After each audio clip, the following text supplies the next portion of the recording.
नमस्कार दोस्तों, विद्या शक्ति एजुकेशन के ऑनलाइन प्लेटफॉर्म पर सभी मित्रों का हार्दिक स्वागत और अभिनंदन है।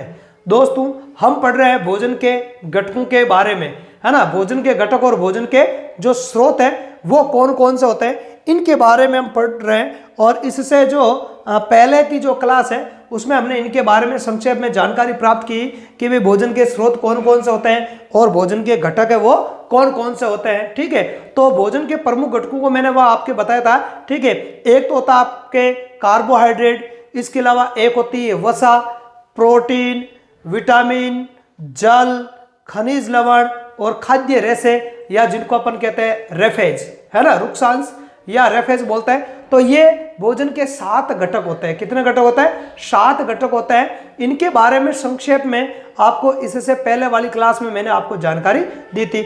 आज अपन पढ़ेंगे भोजन के 2 महत्वपूर्ण घटकों के बारे में, जो है आपके कार्बोहाइड्रेट और वसा। ठीक है, कार्बोहाइड्रेट और वसा के बारे में आज अपन डिटेल से जानकारी लेंगे और इनके बारे में कई बार है वो अपने सवाल भी पूछे जाते हैं। ठीक है, तो कार्बोहाइड्रेट और वसा क्या है, इनको अपन शुरू करते हैं। पहले अपन देखते हैं कार्बोहाइड्रेट के बारे में। किसके बारे में देखते हैं? पहले अपन कार्बोहाइड्रेट के बारे में देखते हैं। तो कार्बोहाइड्रेट क्या होता है? देखो, कार्बोहाइड्रेट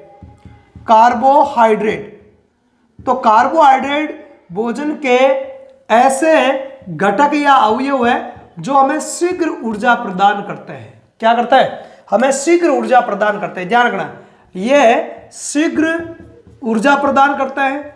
एक तो अपने को ये ध्यान में रखना है, मतलब शीघ्र ऊर्जा प्रदान करने का मतलब क्या हुआ कि जैसे ही अपन इनको शरीर में लेंगे, जैसे इनका पाचन स्टार्ट होगा तो हमें शरीर को ऊर्जा मिल जाएगी। ठीक है, जैसे मान लिया कि हम भूखे हैं और भूखे तो अपन अनाज वगैरह खाते हैं। ठीक है, तो उनमें क्या होती है? कार्बोहाइड्रेट ही होती है। अभी देखेंगे अपन स्रोत, तो वो कार्बोहाइड्रेट हमें शीघ्र ऊर्जा प्रदान करने का कार्य करता है। ठीक है, तो ये एक तो कार्बोहाइड्रेट जो होते हैं वो एक तो शीघ्र ऊर्जा प्रदान करते हैं, एक जो होता है ये अत्यधिक ऊर्जा प्रदान करते हैं, है ना। अत्यधिक ऊर्जा प्रदान करने का कार्य है वो इन्हीं के द्वारा किया जाता है, कार्बोहाइड्रेट के द्वारा, है ना। आगे बात समझ में।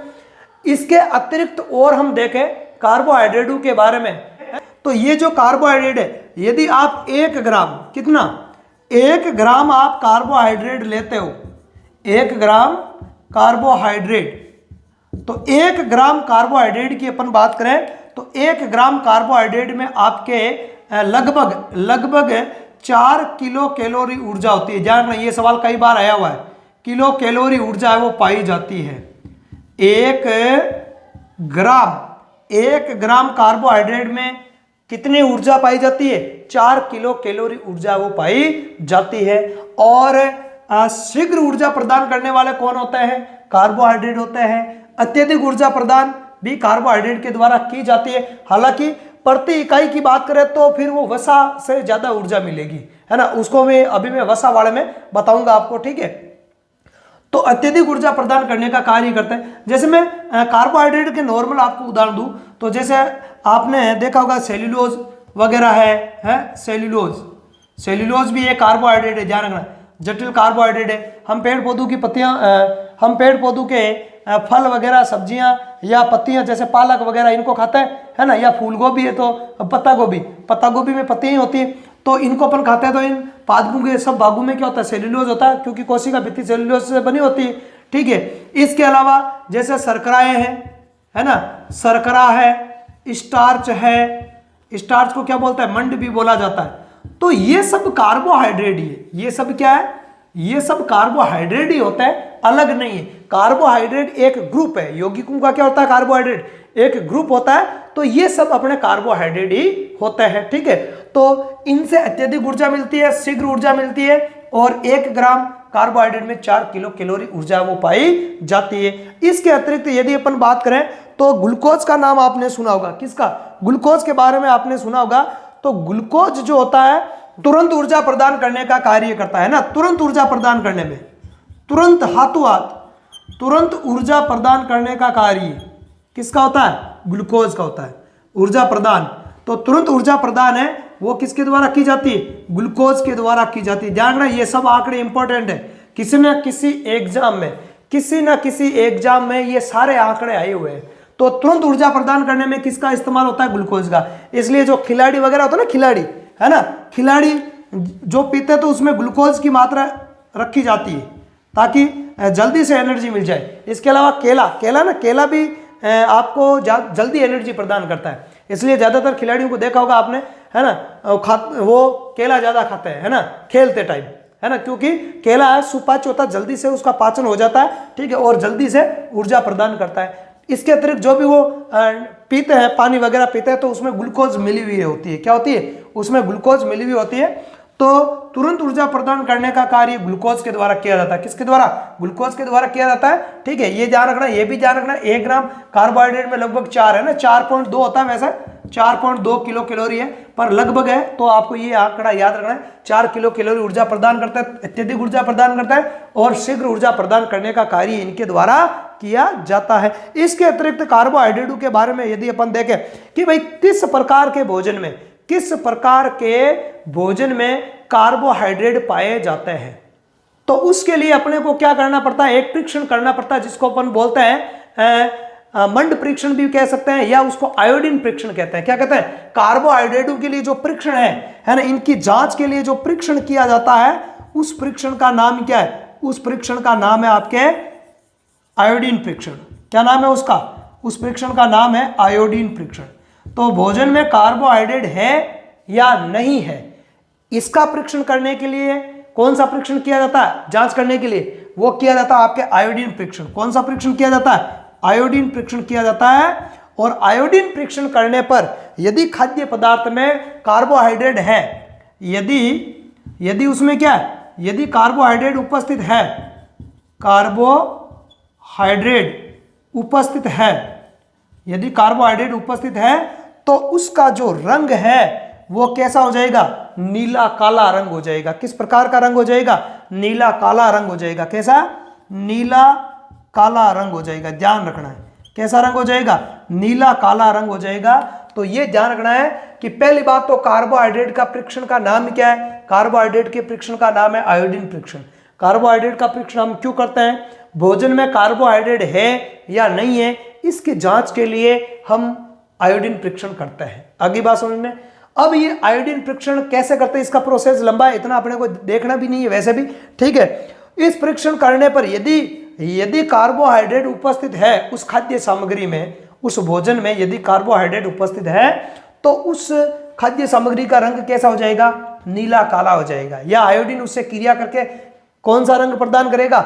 नीला काला हो जाएगा। इसका मतलब है कि उस खाद्य पदार्थ में क्या है? आपके कार्बोहाइड्रेट उपस्थित है। तो कार्बोहाइड्रेट के बारे में इतनी आपको जानकारी रखनी है। शीघ्र ऊर्जा प्रदान करता है, अत्यधिक ऊर्जा, 1 ग्राम कार्बोहाइड्रेट में 4 किलो कैलोरी ऊर्जा, तुरंत ऊर्जा प्रदान करने में ग्लूकोज का इस्तेमाल करता है। और ग्लूकोज क्या? एक प्रकार की शर्कराई होती है ना, ग्लूकोज, फ्रुक्टोज, लैक्टोज, गैलेक्टोज, ये सब शर्कराओं के प्रकार है। शर्कराएं आपकी किस में आती है? कार्बोहाइड्रेट में आती है। ध्यान रखना भाई, ग्लूकोज है, फ्रुक्टोज है, लैक्टोज है, गैलेक्टोज है, ये सब इसी में आता है, ठीक है। और इनका परीक्षण क्या होता है? परीक्षण है आयोडीन परीक्षण।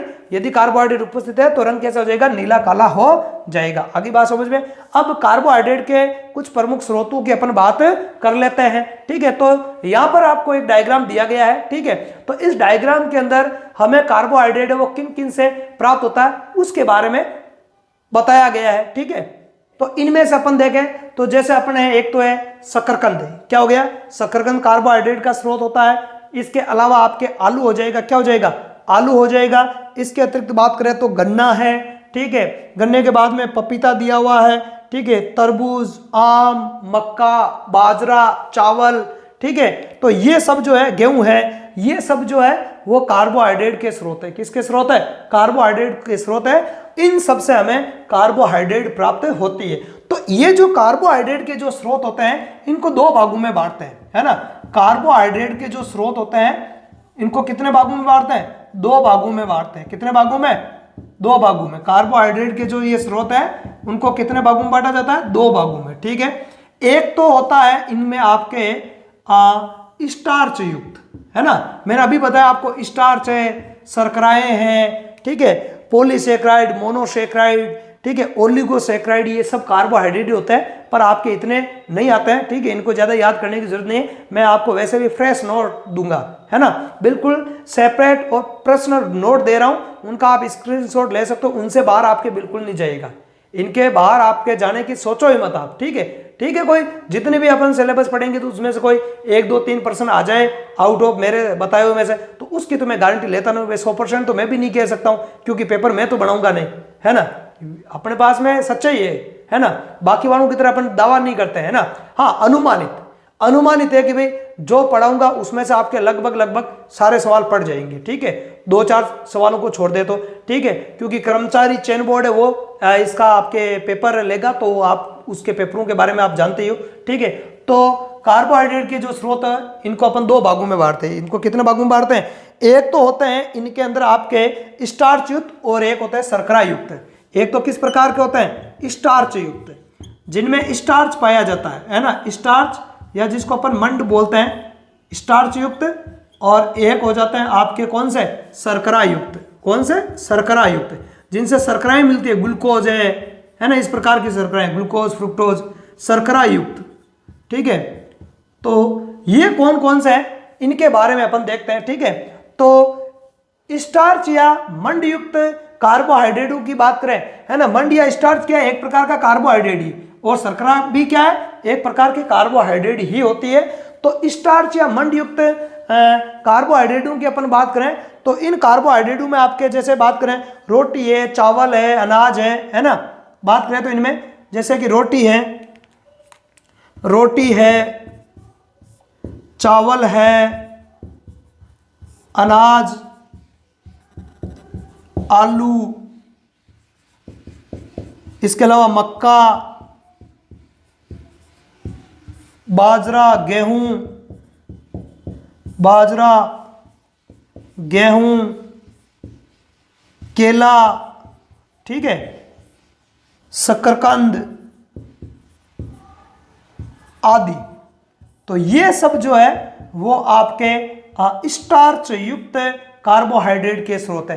रोटी का मतलब रोटी वैसे कोई इनकी तरह नहीं, रोटी तो इन सब की बन सकती है, अनाज वगैरह आ गई इनमें, आलू है ना, या गेहूं है, ठीक है। तो बाजरा वगैरह है ना, बाजरा नहीं लिखा, बाजरा ये आ गया, बाजरा आ गया, गेहूं आ गया, तो रोटी इन्हीं से बनती है। मतलब अपन रोटी जिसकी भी खाता है उसमें कार्बोहाइड्रेट लिखने का मतलब ये है।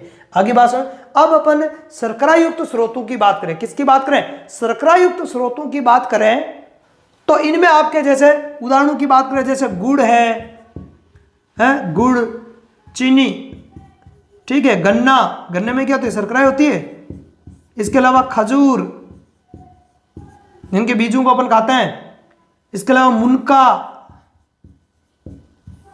ठीक है, आम, पपीता, तो ये ऐसे हैं जो आपके शर्करा युक्त हैं, कार्बोहाइड्रेट के अंदर आते हैं। तो इस प्रकार से कार्बोहाइड्रेट को कितने भागों में बांटा गया? 2 भागों में बांटा गया है, ठीक है। आगे बात समझ में।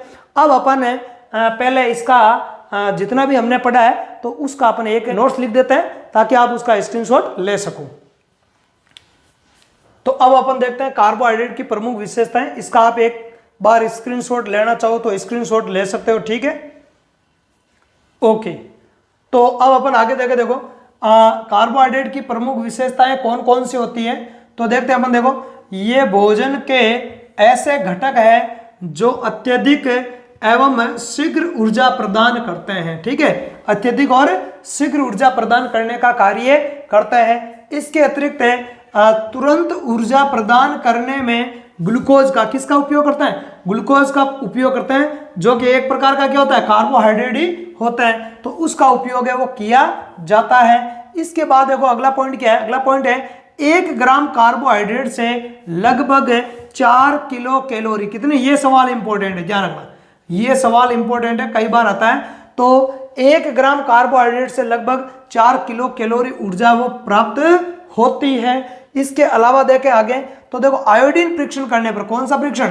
आयोडीन परीक्षण करने पर कार्बोहाइड्रेट किस रंग में? नीला काला रंग प्रदान करता है। कौन सा रंग प्रदान करता है? नीला काला रंग है वो प्रदान करते हैं। आगे देखो कार्बोहाइड्रेट के प्रमुख कार्य। तो कार्बोहाइड्रेट है वो हमारे शरीर में कौन कौन से कार्य करता है, तो इसके बारे में अपन देखें तो कार्बोहाइड्रेट का वैसे तो कार्य बहुत सारे होता है, बहुत सारे कार्य होता है, महत्वपूर्ण कार्य अपन बात करें तो एक तो ऊर्जा प्रदान करने का कार्य करती है, ये मोस्ट इंपॉर्टेंट कार्य है। इसके अलावा शरीर में ताप नियमन या ताप नियंत्रण का कार्य भी करता है।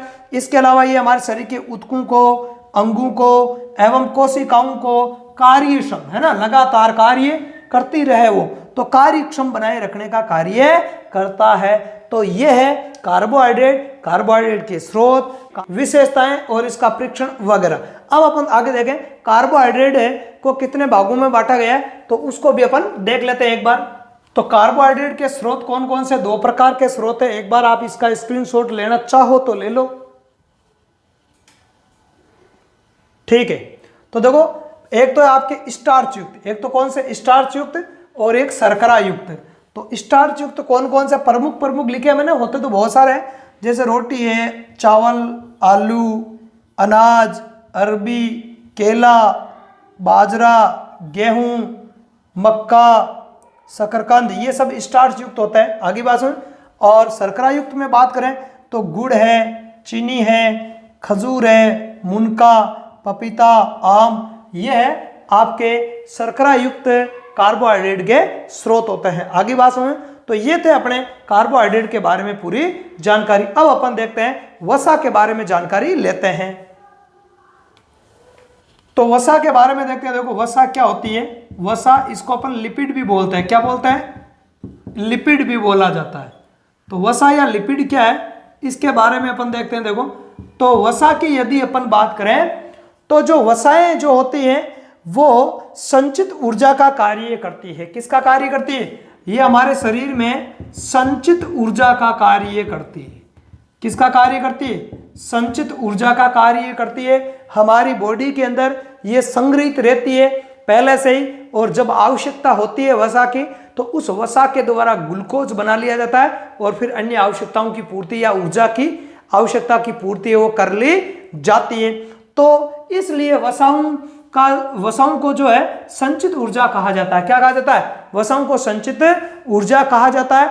अब हमारे शरीर में जो ठोस रूप में है ना, ठोस रूप में जो संचित वसा होती है, ठोस रूप में संचित वसा है ना, उसको क्या बोलते हैं? चर्बी। ठोस रूप में संचित वसा को क्या कहा जाता है? चर्बी कहा जाता है। संचित जो वसा है उसको क्या कहते हैं अपन? उसको अपन चर्बी कहते हैं। क्या कहते हैं उसको अपन चर्बी कहते हैं। आगे बात सुन, क्या कहते हैं? चर्बी कहते हैं, ठीक है। और तरल रूप में संचित जो वसा है, तरल रूप में संचित वसा, जो तरल रूप में जो संचित वसा है उसको क्या कहा जाता है? उसको अपन कहते हैं तेलीय वसा। क्या कहते हैं उसको तेलीय वसा कहा जाता है, ठीक है, तेलीय वसा कहते हैं। तो चर्बी क्या है? चर्बी वसा ही है। चर्बी क्या होती है? चर्बी वसा होती है। जब ठोस रूप में वसा का संचयन होता है तब उसको कहते हैं चर्बी, और जब तेलीय रूप में वसा का संचयन होता है तब उसको क्या बोलते हैं? तेलीय वसा। तेल के रूप में जब इसका संचयन होता है तो उसको क्या बोलते हैं अपन?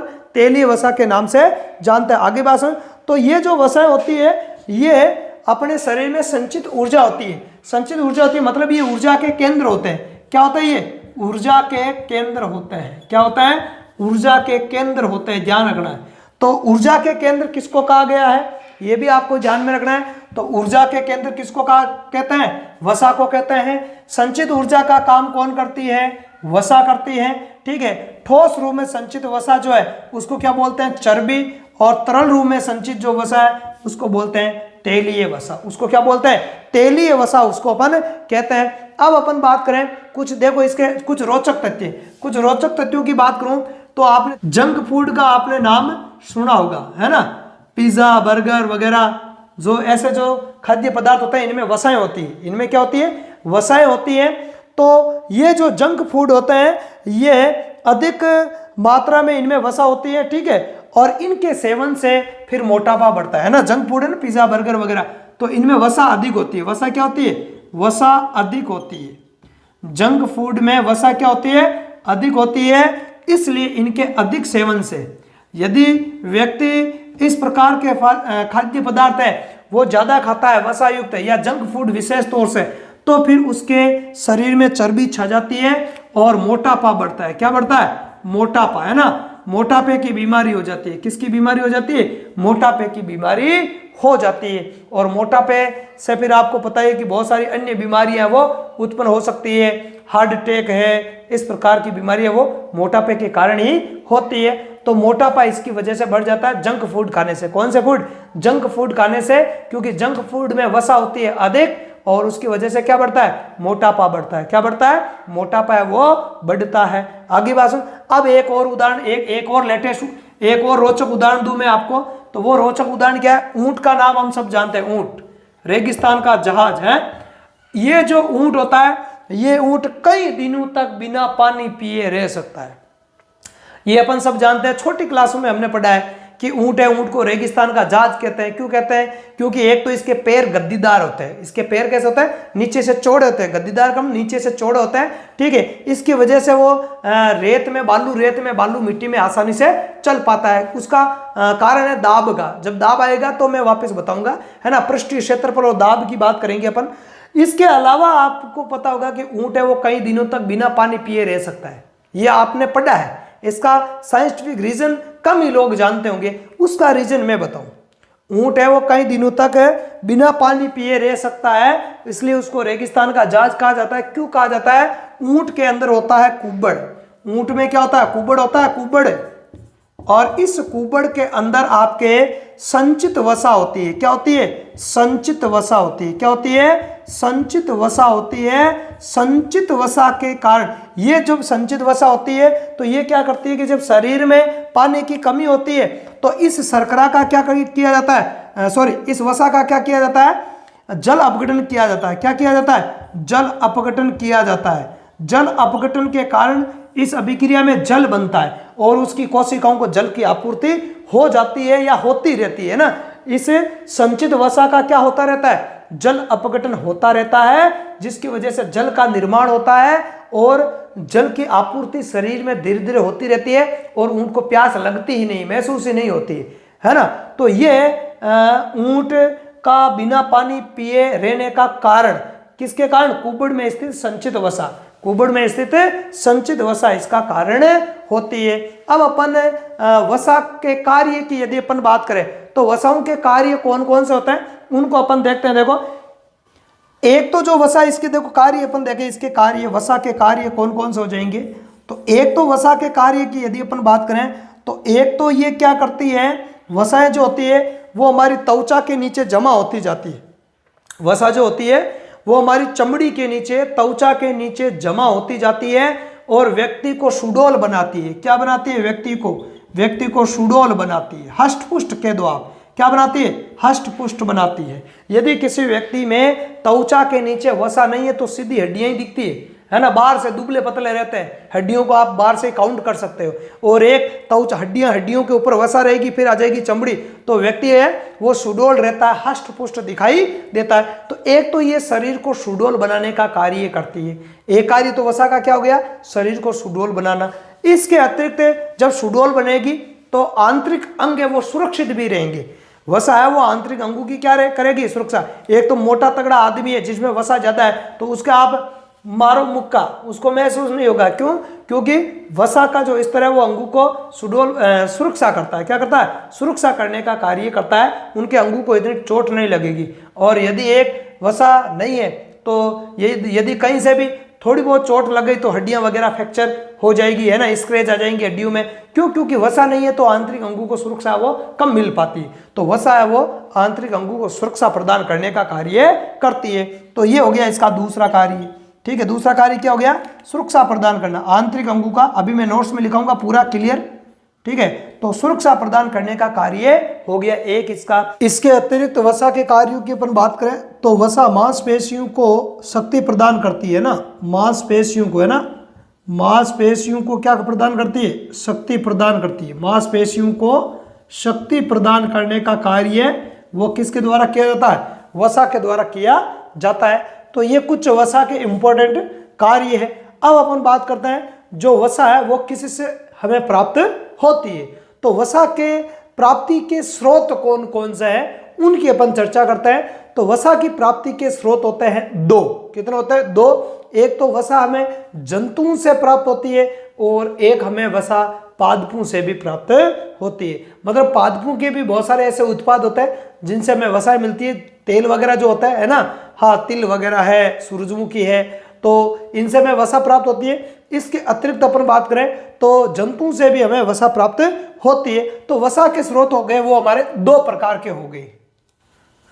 तो वसा के स्रोत हो गए हमारे दो प्रकार के, ठीक है। वसा के स्रोतों की अगर बात करें तो कितने प्रकार हो जाएंगे वसा के स्रोत? दो प्रकार के। एक तो हो जाएगा अपने जंतु वसा और एक पादप वसा है। तो जंतु से प्राप्त होती है इसलिए वो हो गए जंतु स्रोत। क्या हो गए वो? जंतु स्रोत हो जाएंगे, ठीक है। इसके अलावा जो वसा हमें पादपों से प्राप्त होती है तो वो हमारे लिए पादप स्रोत हो जाएंगे। क्या हो जाएंगे? वसा के पादप स्रोत, वसा के पादप स्रोत। तो जंतु स्रोतों की अगर अपन बात करें तो जैसे बात करें तो इसके अंदर जैसे एग्जांपल्स लेते हैं तो जैसे मान लिया कि आपके हो गया घी है, ठीक है, जंतु से प्राप्त होता है। इसके अलावा मक्खन है, ठीक है, मांस, मछली, इसके अलावा आपके दूध, अंडे, क्रीम आदि, ये आदि है वो जंतुओं से प्राप्त होता है। और इन सब में क्या होती है? वसाएं पाई जाती है। घी, मक्खन, मांस, मछली, दूध, अंडे और क्रीम, तो ये सब है वो जंतुओं से प्राप्त होता है और इन सब में वसाएं पाई जाती है।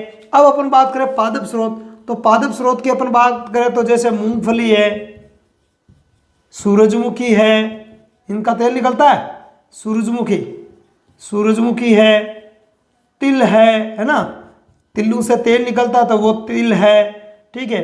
इसके अलावा आपके सरसों है, गिरी है, तो ये सब पादपों से हमें प्राप्त होता है और ये पादपों से प्राप्त होने वाले वसा के स्रोत है हमारे लिए, ठीक है।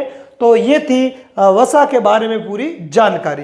अब जितना भी वसा के बारे में हमने पढ़ा है तो उसको एक बार अपन नोट्स के रूप में देख लेते हैं। हाँ, तो वसा की प्रमुख विशेषताएं कौन कौन सी है देखो। सबसे पहले बात करते हैं वसा। वसा संचित ऊर्जा का स्रोत है। किसका स्रोत है? वसा संचित ऊर्जा का स्रोत है। शरीर में ठोस रूप में, किस रूप में? ठोस रूप में संचित ऊर्जा को या संचित वसा को, है ना, संचित वसा को, यहाँ वसा लिखेंगे, संचित वसा को, संचित वसा को चर्बी एवं द्रव रूप में संचित वसा, जो संचित वसा है को तेलीय वसा कहते हैं। क्या कहते हैं? तेलीय वसा कहते हैं, ठीक है। आगे देखो, वसाएं, वसाएं शरीर की ऊर्जा के केंद्र होते हैं। वसाएं शरीर की क्या होता है? ऊर्जा के केंद्र कहलाती हैं। आगे है कार्बोहाइड्रेट के अभाव में, किसके अभाव में? जब शरीर में कार्बोहाइड्रेट नहीं होता तो उसके अभाव में वसा द्वारा ऊर्जा प्रदान की जाती है। ध्यान रखना, प्रोटीन का नंबर बाद में आएगा। हमारे शरीर में ऊर्जा प्रदान करने का पहला कार्य है कार्बोहाइड्रेट का।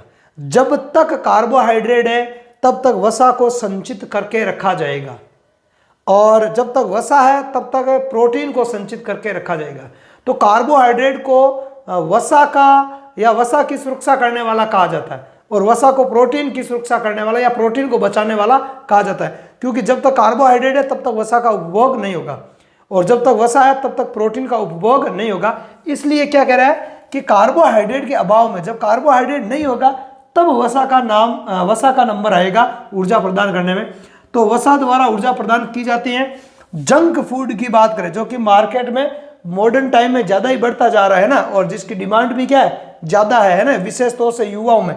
तो देखो, जंक फूड में वसा अधिक होती है, अतः इनके सेवन से मोटापा बढ़ता है। क्या बढ़ता है? मोटापा बढ़ता है। आगे ऊंट, ऊंट की बात करें तो ऊंट के कुबड़ में वसा संचित रहती है जिसके कारण उसको कई दिनों तक प्यास नहीं लगती है, क्योंकि उस वसा का क्या होता है? जल अपघटन होता है, जल बनता है जिसके कारण उसके शरीर में जल की पूर्ति होती रहती है और उसको प्यास महसूस ही नहीं होती है, लगती नहीं है। आगे देखो, वसा के प्रमुख कार्य कौन कौन से? देखो, पहला कार्य मांसपेशियों को शक्ति प्रदान करना। मोटे मोटे कार्य लिखे, इनसे ज्यादा कार्य वैसे कम पूछे जाते हैं। मांसपेशियों को शक्ति प्रदान करना, आंतरिक अंगों की बाह्य आघात, मतलब बाहर से जो चोटें वगैरह लगती है, चोटू से सुरक्षा प्रदान करना, बाह्य आघातों से सुरक्षा प्रदान करना। इसके अलावा वसा त्वचा के नीचे संग्रहित होकर एडिपोज ऊतक के रूप में, किस रूप में, वसा के ऊतक को क्या बोलते हैं, एडिपोज ऊतक, ध्यान रखना। त्वचा के नीचे संग्रहित जो वसा का ऊतक होता है उसको एडिपोज ऊतक कहते हैं। तो ये एडिपोज ऊतक शरीर को सुडौल बनाता है, क्या बनाता है, मतलब वसाएं हो शरीर को सुडौल बनाने का कार्य करते हैं। आगे देखें अपन, आगे है कार्बोहाइड्रेट की तुलना में वसा की समान मात्रा से, है ना, कार्बोहाइड्रेट की तुलना में वसा की समान मात्रा से अधिक ऊर्जा प्राप्त होती है। तो ये इंपॉर्टेंट फैक्ट आपको ध्यान में रखना है। कई बार ये कंफ्यूज करता है, सर्वाधिक ऊर्जा किसके द्वारा प्रदान की जाती है, कार्बोहाइड्रेट के द्वारा। लेकिन यदि समान मात्रा की बात करें, कार्बोहाइड्रेट और वसा दोनों की मात्रा क्या है, समान मात्रा है ना, तब है वो ऊर्जा किससे ज्यादा मिलेगी, वसा से ऊर्जा ज्यादा मिलेगी। देखो यदि कार्बोहाइड्रेट की अपन बात करें, किसकी बात करें, कार्बोहाइड्रेट, तो कार्बोहाइड्रेट के 1 ग्राम में कितनी मिलती है, 4 किलो कैलोरी, कितनी, 4 किलो कैलोरी ऊर्जा है वो प्राप्त होती है, ठीक है। और यदि वसा की अपन बात करें, किसकी बात करें, वसा की, तो वसा से कितनी मिलेगी, 1 ग्राम, 1 ग्राम वसा से कितनी मिलेगी, 1 ग्राम वसा से 9 किलो कैलोरी, कितनी, 9 किलो कैलोरी, लगभग है, ये लगभग है, करेक्ट आंकड़ा तो इसका होता है 4.186 के आसपास, ठीक है, तो लगभग है ये। तो इस प्रकार से ये आपको ध्यान रखना है, समान मात्रा में 1 ग्राम में कार्बोहाइड्रेट है, 1 ग्राम में वसा है, तो कार्बोहाइड्रेट की तुलना में वसा से ज्यादा ऊर्जा प्राप्त होती है। लेकिन शरीर को सर्वाधिक ऊर्जा किससे मिलती है, वो मिलती है कार्बोहाइड्रेट से। अब आप कहोगे कि शरीर को सर्वाधिक ऊर्जा तो इससे मिल रही है, नहीं, ये तो सेफ रहता है। शरीर को ऊर्जा प्रदान करने का काम मुख्यतः कार्बोहाइड्रेट का ही होता है। जब कार्बोहाइड्रेट नहीं होती है तब इसका यूज किया जाएगा। तो ज्यादा उपयोग शरीर किसकी ऊर्जा का करता है, कार्बोहाइड्रेट का करता है। ये तो संचित रहती है, ये तो इमरजेंसी, मान लो इमरजेंसी में ये काम आएगा, है ना। इसलिए ज्यादा किससे ऊर्जा प्राप्त होगी, कार्बोहाइड्रेट से, ज्यादा किससे, कार्बोहाइड्रेट से प्राप्त होती है। आगे देखो, अब अपन बात करें वसा के स्रोत। तो वसा के स्रोत 2 प्रकार के होते हैं, एक तो पादप स्रोत और एक होता है जंतु स्रोत। पादप स्रोतों में कौन कौन से होते हैं, जैसे मूंगफली का तेल होता है, वसा पाई जाती है, सूरजमुखी का तेल है, तिल का तेल है, सरसों का तेल है, सोयाबीन है, गिरी है, नारियल का तेल है, इन सब में क्या पाई जाती है, वसा। और मैंने आपको एक हिंट भी दिया था, तेल, तेल शब्द आते ही आपको वसा याद रखो।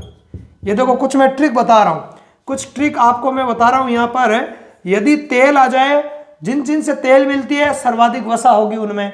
इसके अलावा बात करें तो अनाज किसी भी प्रकार का आ जाए, अनाज है, साबुत अनाज है, ठीक है, तो उससे आपको क्या मिलेगा, कार्बोहाइड्रेट मिलेगा। उससे क्या मिलेगा आपको, कार्बोहाइड्रेट मिलेगा, ठीक है। आगे बात समझ में, तो ये आपके ट्रिक है। इसके अलावा जैसे बात करें अपन प्रोटीन की, ठीक है, प्रोटीन और विटामिन। प्रोटीन तो ज्यादातर प्रोटीन की बात करें तो दालें, मुख्यतः दालें आते ही प्रोटीन याद रखो। ये 3 ट्रिक तुम बना के चलो, दाल प्रोटीन सर्वाधिक, ठीक है, अनाज, अनाज में कार्बोहाइड्रेट सर्वाधिक, और तेल, तेल में सर्वाधिक होगी वसा होगी। अब बचा आपके विटामिन और प्रोटीन, कौन बचे, एक तो बचा विटामिन, एक तो क्या बचा, विटामिन। और जो विटामिन है वो हमें सब्जियों से प्राप्त होता है, किन से, सब्जियां वगैरह है, और भी चीजें होती है विटामिन की, पर बात करें तो सब्जियां, हरे पत्तेदार सब्जियां, तो इनके अंदर विटामिन है, खनिज लवण है, इस प्रकार के पदार्थ वो पाए जाते हैं, ठीक है। तो ये था अपने वसा के बारे में। तो इस क्लास में हमने कार्बोहाइड्रेट और वसा के बारे में पूरी जानकारी प्राप्त की है, ठीक है। इतनी जानकारी आपके इस एग्जाम के दृष्टिकोण से बहुत है, बहुत है, पर्याप्त है ना। इससे बाहर आपके नहीं जाएगा, ठीक है। इनके स्रोत, इनके कार्य, ये कुछ फैक्ट मैंने जो इस क्लास में आपको बताया वो ज्यादा इंपॉर्टेंट है। जो जो मैंने इंपॉर्टेंट बताया वो ज्यादा इंपॉर्टेंट है, और सवाल है वो उन्हीं में से ज्यादा बनता है, ठीक है। तो यदि ये आपको क्लास आपको अच्छी लगी है तो इसको ज्यादा से ज्यादा अपने दोस्तों में शेयर करना है। चैनल पर आप नए हो तो चैनल को सब्सक्राइब करना, लाइक करना, और बेल वाले आइकन को जरूर प्रेस कर लेना है, ठीक है। और टेलीग्राम ग्रुप से भी आप जुड़ सकते हो, तो उसका भी जो लिंक है वो चैनल के अबाउट सेक्शन में दिया है। तो इस क्लास में इतना ही, धन्यवाद, जय हिंद।